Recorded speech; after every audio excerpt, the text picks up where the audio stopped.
America के राष्ट्रपति Donald Trump का गाजा पीस प्लान इन दिनों दुनिया भर में चर्चा का विषय बना हुआ है। शनिवार को ट्रंप ने इस प्लान की सफलता का संकेत देते हुए कहा कि बातचीत के बाद इजराइल वापसी रेखा पर सहमत हो गया है। जब लग रहा था कि अब मध्य एशिया में कई सालों बाद शांति आएगी, लेकिन इस बीच रविवार तड़के कुछ ऐसा हो गया जिसने पूरी शांति को फिर से हिला कर रख दिया है। 5 अक्टूबर की सुबह यमन के हुती विद्रोहियों ने इजराइल पर एक और मिसाइल दाग दी। इसके साथ ही इजराइल के मध्य भाग और दक्षिणी वेस्ट बैंक में हवा में सायरन बजने लगे। ये हमला मार्च 18 के बाद से ही हुतियों द्वारा दागी गई 91वीं मिसाइल थी। हुतियों के हमले के बीच गाजा में इजराइल ने फिर से हवाई हमले तेज कर दिए, जबकि अमेरिका ने शांति की अपील करते हुए इजराइल को बमबारी रोकने की चेतावनी दी थी। अमेरिकी राष्ट्रपति डोनाल्ड ट्रंप ने 3 अक्टूबर को शांति प्रस्ताव के तहत गाजा पर बमबारी बंद करने को कहा था, लेकिन इसके बाद भी हुए हमलों में गाजा में कम से कम 17 लोगों की मौत हुई है। हुतियों का यह हमला इजराइल के उन हमलों का जवाब माना जा रहा है जिसमें उन्होंने यमन के ठिकानों को निशाना बनाया था। इस बीच इजराइल के दक्षिणी इलाके में हुए इस हमले के बाद आंतरिक सुरक्षा बढ़ा दी गई है और नागरिकों को सुरक्षित स्थानों की ओर जाने के निर्देश दिए गए हैं। हुतियों ने अपनी ताकत भी बढ़ा ली है। अब वो लंबी दूरी के मिसाइलें और ड्रोन हथियार तैयार कर रहे हैं, जिससे इजराइल की सुरक्षा चिंताजनक स्थिति में आ गई है। इससे पहले अमेरिका के राष्ट्रपति डोनाल्ड ट्रंप ने इस शांति प्लान की सफलता का संकेत देते हुए कहा था कि बातचीत के बाद इजराइल वापसी रेखा पर सहमत हो गया है। इतना ही नहीं, ट्रंप ने यह भी कहा था कि हमास को भी इसकी जानकारी दे दी गई है। अब जैसे ही हमास इस बात पर अपनी मुहर लगाता है, वैसे ही सीजफायर लागू हो जाएगा और फिर बंधकों का आदान प्रदान होगा। Social media site truth social पर अपनी बात रखते हुए ट्रंप ने कहा, बातचीत के बाद इजराइल वापसी की लाइन पर सहमत हो गया है। इस लाइन को हमने हमास को दिखाया है और उनके साथ साझा किया है। अब जैसे ही हमास इस पर अपनी मुहर लगा देता है, तो फिर तुरंत ही युद्ध विराम प्रभावी हो जाएगा। बंधकों और कैदियों की अदला बदली शुरू हो जाएगी और फिर हम वापसी के अगले चरण के लिए परिस्थितियां तैयार करने में जुट जाएंगे, जो कि हमें इस 3000 साल की तबाही के अंत के करीब ले जाएगा।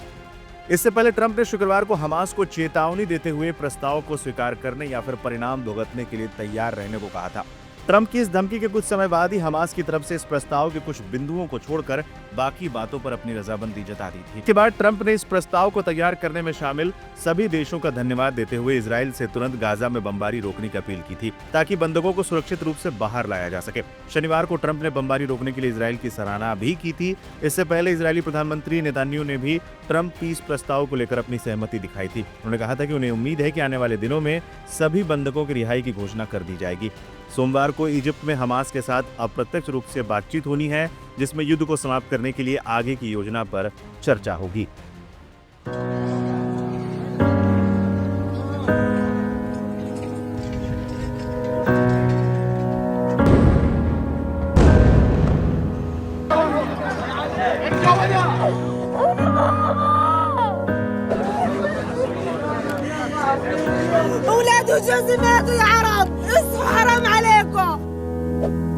इजराइल और हमास के बीच 23 महीनों से चल रहे युद्ध में गाजा की स्थिति दिन प्रतिदिन भयावह होती जा रही है। ट्रंप की तरफ से युद्ध विराम के प्रस्ताव पर कुछ हद तक सहमति बन गई है, लेकिन इसमें अभी भी कई पेच हैं। इजराइल ने लगातार हमले कर गाजा को लगभग तबाह कर दिया है।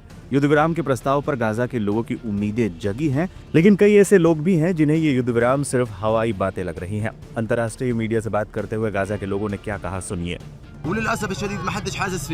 हम लोग काफी समय से इस प्रस्ताव को सुनना चाहते थे और हम इससे सहमत भी हैं, और हम किसी भी तरह से युद्ध खत्म करना चाहते हैं, क्योंकि हम बहुत थक गए हैं, हर मायने में थक गए हैं। दुनिया में गाजा सेक्टर से ज्यादा कोई नहीं थका, और दुर्भाग्य की बात है कि कोई हमारी तकलीफ महसूस नहीं कर रहा।